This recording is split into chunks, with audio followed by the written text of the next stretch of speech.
लोणावळ्यातील फळ विक्रेत्या भाग्यश्री जगतापांचं भाग्य अखेर उजळलेलं आहे। मतदारांनी त्यांच्यावर विश्वास दाखवत त्यांना नगरसेवक बनवलंय आणि नगर परिषदेची दारं त्यांच्यासाठी खुली केलेली आहेत। खरं तर सर्वांना असंच अपेक्षित असेल की नगरसेवक झाल्यानंतर आज त्या नगर परिषदेची पहिली पायरी चढतील, मात्र तसं त्यांनी केलं नाहीये।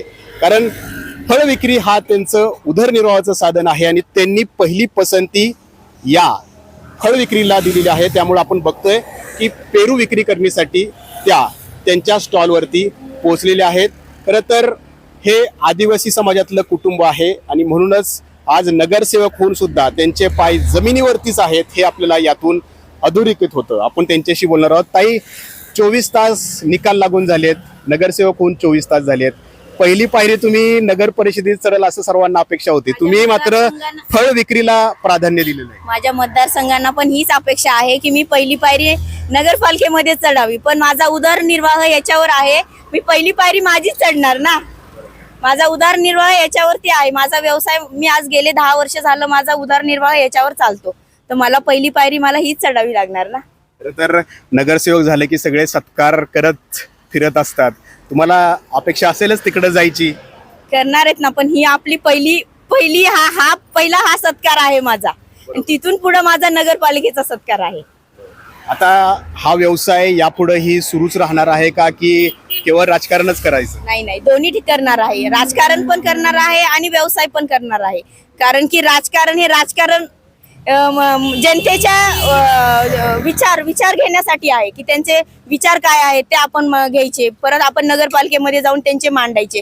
पण माझं दोन्ही काम करावं लागणार आहे ना जनतेचे। तेच खरं आहे की मतदारांनी एवढा विश्वास दाखवलाय, म्हणजे मतदारांना अपेक्षा आहेत की त्यांचे प्रश्न आता तुम्ही सोडवावेत आणि दुसरीकडे तुम्हाला हा व्यवसाय पण या ठिकाणी सांभाळायचा आहे। मग कशी ही सांगड आता जुळवणार? मतदारांची तर समस्या सोडवणारच आहे, पण मला माझ्या व्यवसायाचं पण समस्या सोडवायची आहे। बरोबर, वोट आपलं सगळं याच्यावरतीच आहे। गेले 10 वर्ष झालं मी हेच करतेय। मतदार तर मी म्हणजे नगरसेविका तर मी आज झालीये, पण मला मतदारांचे जे समस्या आहेत त्या पण सोडवायच्या आहेत, पण माझा उदरनिर्वाह याच्यावरती आहे, ते पण मला पूर्ण करावं लागेल ना। म्हणजे राजकारणात तुम्ही पैसा कमवायला आलेले नाही? नाही, जनतेच्या ज्या समस्या आहेत त्या सोडवण्याचा प्रयत्न करायचा आहे मला।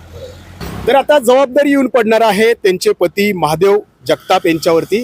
आता तुम्ही व्यवसाय सांभाळणार की त्या नगरसेवक झालेत म्हणून तुम्ही स्वतः नगर परिषदेत जाऊन बसणार? प्रथम माझ्या वार्डातील माता बहिणींना आभार मानतो की त्यांनी आम्हाला संधी दिली, त्या संधी दिली त्यामुळे त्यांचे पहिले आभार मानतो।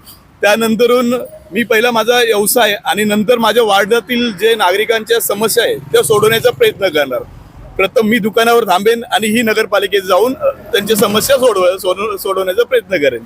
आता एक ग्राहक इथं आलेले आहेत, त्यांना कल्पना आहे का? आपण बघूया, तुम्हाला माहित आहे का त्या नगरसेविका झालेल्या आहेत आता 24 तासापूर्वी? मला आता समजतंय नगरसेवक झाल्यात, आणि मी पण आश्चर्य झालोय की हे सगळं ह्या लेवलचा माणूस किंवा आपण गरीब जनता सुद्धा इतक्या वरती जाऊ शकते, आणि मला खरंच अभिमान वाटतोय या सगळ्या गोष्टीचा। आता राजकारणाची जे कशा पद्धतीने बाजार मांडलाय, त्या बाजारात एक फळ विक्रेती नगरसेविका झाली, अभिमान तर नक्की वाटत असेल, विश्वास थोडासा राजकारणावर अभिमान पण वाटतोय। आणि अजूनपर्यंत आपण ह्याच गोष्टी ऐकल्या जातात की राजकारण हा पैसावाल्या माणसाने करायचं, पैसा फेका आणि मग ह्या सगळ्या गोष्टी भेटणार। पण आज खरंच असं वाटतं की सर्वसामान्य माणूस इतक्या वरती जाऊ शकतो, आणि मला तर विश्वास बसतोय आपल्या देशावरती पण आणि आपल्या राजकीय व्यवस्थेवरती पण। बरोबर आहे। तर सध्या राजकारणाचा बाजार कसा मांडला गेलाय आपण पाहतोय, परंतु यामध्ये भाग्यश्री जगताप यांच्या रूपानं हे एक सकारात्मक चित्र आपल्याला या ठिकाणी पाहायला मिळतंय। त्यामुळं आपली लोकशाही अजूनही किती भक्कम आहे हे यातून पुन्हा एकदा अधोरेखित झालेलं आहे। कॅमेरामन शैलेश जाधवसह नाजिमुल्ला, एबीपी माझा, लोणावळा, पुणे। एबीपी माझा, उघडा डोळे बघा नीट।